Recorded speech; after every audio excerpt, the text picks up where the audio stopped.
नमस्कार, मिशन आरोग्य में आपका स्वागत है। मैं हूं आरजे कंगना। आज बात होगी हाइपरटेंशन यानी हाई ब्लड प्रेशर की, जो पूरी दुनिया के लिए सबसे तेजी से बढ़ती गंभीर स्वास्थ्य समस्याओं में से एक है। भारत सहित दुनिया के तमाम देशों में हर साल लाखों लोग हाई ब्लड प्रेशर की चपेट में आ रहे हैं। विशेषज्ञ कहते हैं कि हार्ट अटैक यानी दिल का दौरा पड़ने की बड़ी वजह हाइपरटेंशन ही होती है।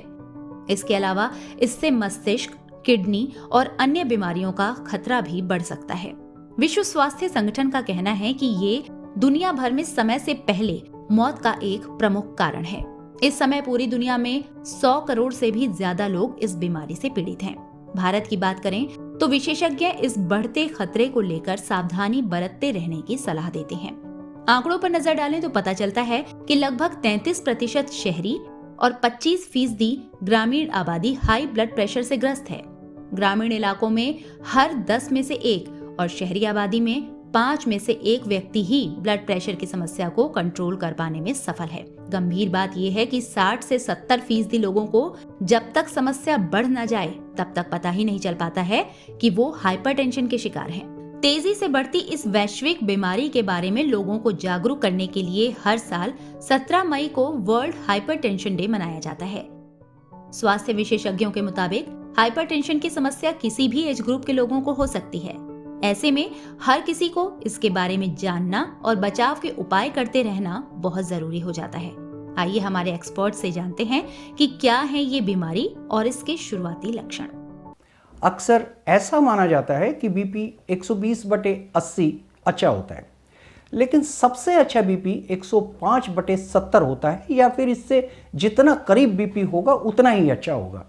लेकिन हर शरीर का अपना हिसाब है, अपना मेटाबॉलिज्म है, परिस्थितियां अलग अलग होती हैं, स्थान अलग अलग होता है, वातावरण अलग अलग होते हैं, इसलिए इसकी कोई भी फिक्स वैल्यू नहीं हो सकती। मैन टू मैन यह डिफर करेगा, लेकिन इसकी नॉर्मल रेंज यही है और इसके बीच का बीपी ही सबसे उत्तम है। अब जानते हैं कि यह अपनी नॉर्मल रेंज से बढ़ क्यों जाता है। सीधी सी बात है, हमारे शरीर में गंदगी यानी कचरा इकट्ठा हो गया है, जैसे ब्लड का गाढ़ा हो जाना, आर्टरीज में ब्लॉकेज हो जाना, टेंशन और स्ट्रेस भी कचरा ही है, दिमाग का कचरा। ये सभी चीज़ें ब्लड के फ्लो में रुकावट डालती हैं और इसलिए हार्ट को ज़्यादा प्रेशर लगाना पड़ता है, जिससे बीपी बढ़ जाता है। एक और इसकी वजह होती है आर्टरीज की एलास्टिसिटी का कम होना। उम्र बढ़ने के साथ साथ एलास्टिसिटी कम होती जाती है, और जब इतना सब कुछ है तो बीपी का बढ़ना निश्चित ही है, क्योंकि शरीर के हर हिस्से को खून की ज़रूरत है और उसके लिए वहाँ तक खून को पहुँचाने के लिए हार्ट को अपना प्रेशर बढ़ाना पड़ता है, और यह शरीर का एक स्वाभाविक मैकेनिज्म है। लेकिन ऐसा मैकेनिज्म लंबे समय तक ठीक नहीं है, क्योंकि उससे शरीर के अंगों को नुकसान पहुंचना शुरू हो सकता है, जैसे kidney failure, heart attack, stroke, brain haemorrhage आदि। इसलिए इसके कारण को ढूंढकर उसका इलाज करना है, ना कि सिर्फ बीपी को कम करना है। अमेरिकन हार्ट एसोसिएशन के मुताबिक आर्टरी यानी धमनी की दीवारों के अगेंस्ट लंबे समय तक रक्त के बढ़े हुए दबाव की स्थिति को हाई ब्लड प्रेशर माना जाता है।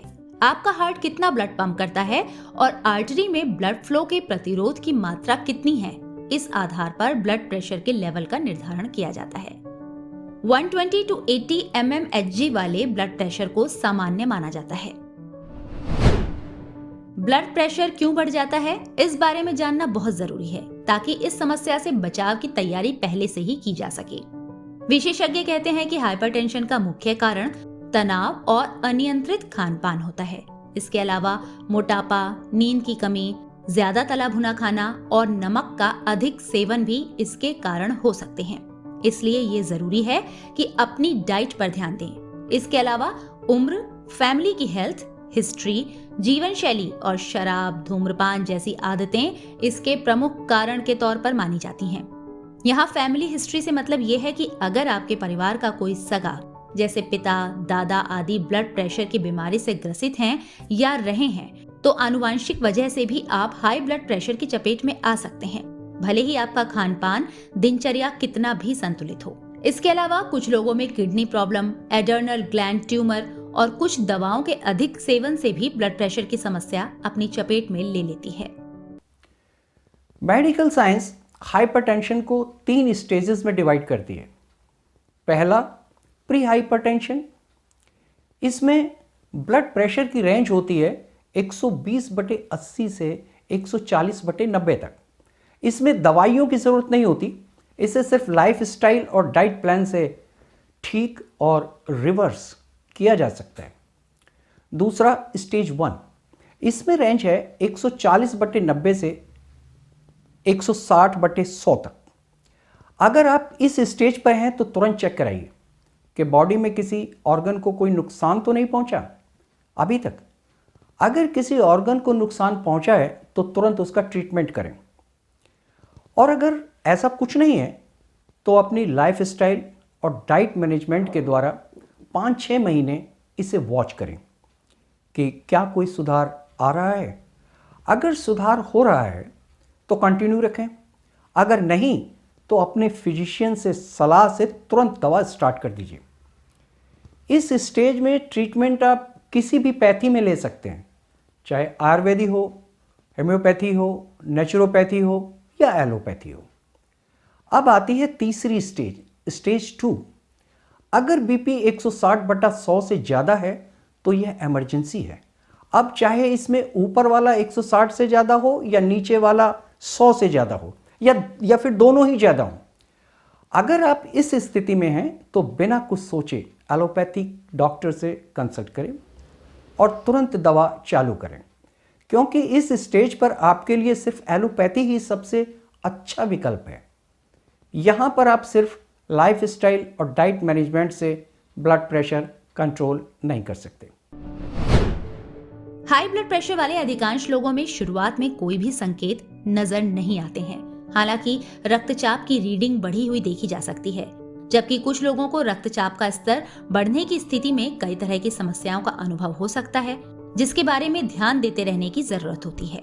आमतौर पर अधिक पसीना आना, चिंता या तनाव की स्थिति बने रहना, नींद की समस्या, चिड़चिड़ापन या चक्कर आना, सिर दर्द, थकान और सुस्ती लगना, दिल की धड़कन बढ़ जाना, सीने में दर्द, सांसें तेज चलना या सांस लेने में तकलीफ होना और आंखों से धुंधला दिखना जैसी समस्याएं इस बीमारी के लक्षण हैं।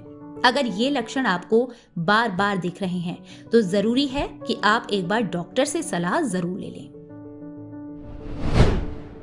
हाई ब्लड प्रेशर जीवन भर बनी रहने वाली समस्या है। इसके इलाज के रूप में इसे कंट्रोल करने पर ध्यान देने की जरूरत होती है।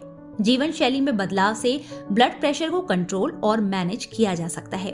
हालांकि जिन लोगों का रक्तचाप बहुत बढ़ा रहता है और सामान्य उपायों से कंट्रोल नहीं हो पाता है, उन्हें डॉक्टर से मिलकर तुरंत सलाह लेनी चाहिए ताकि हृदय रोगों के खतरे से बचा जा सके। और जब एक बार ब्लड प्रेशर स्थिर हो जाए, ऐसी स्थिति में आप कई आजमाए हुए आयुर्वेदिक उपचार करके इस समस्या को जड़ से खत्म कर सकते हैं। कैसे, आइए आपको सुनाते हैं। दवा बिल्कुल नहीं छोड़नी, वरना कुछ भी हो सकता है, जैसे stroke, brain haemorrhage, kidney fail हो सकती है, आँख की रोशनी जा सकती है। इसलिए इन्हें अपने फिजिशियन के अनुसार लेते रहना है और अपनी लाइफ स्टाइल और डाइट प्लान मैनेजमेंट के जरिए इसको हमेशा के लिए धीरे धीरे ठीक करना है। दवाइयों को अपने डॉक्टर की सलाह से टेपर करें, यानी कम करें, और अंत में दवाइयों को अलविदा कह दें। बस यही सही तरीका है इसका। अब लाइफ स्टाइल को देख लेते हैं। आयुर्वेद में इसे कहते हैं दिनचर्या, और दिनचर्या में आता है थोड़ा सा व्यायाम, उचित खान पान, दिन के कार्य और निद्रा। व्यायाम के लिए हल्का फुल्का योग आसन कर सकते हैं या फिर वॉक करें। इसके लिए सुबह का समय उत्तम होता है, वरना आप शाम को भी कर सकते हैं, परंतु 1 घंटा वॉक बहुत ज़रूरी है। खान पान के लिए देखना होगा कि बीपी के साथ साथ और कौन कौन सी बीमारियां हैं, जैसे डायबिटीज़, कोलेस्ट्रॉल, हार्ट डिजीज़ वगैरह। तो उनके हिसाब से आप अपना डाइट चार्ट किसी डाइटिशियन से बनवा सकते हैं और उसे फॉलो करें। तीसरा है दिन के कार्य। तो दिन के कार्य जो भी आपके हैं, जो भी आप करते हैं, उसे आराम से, तसल्ली से, शांति के मन से करिए।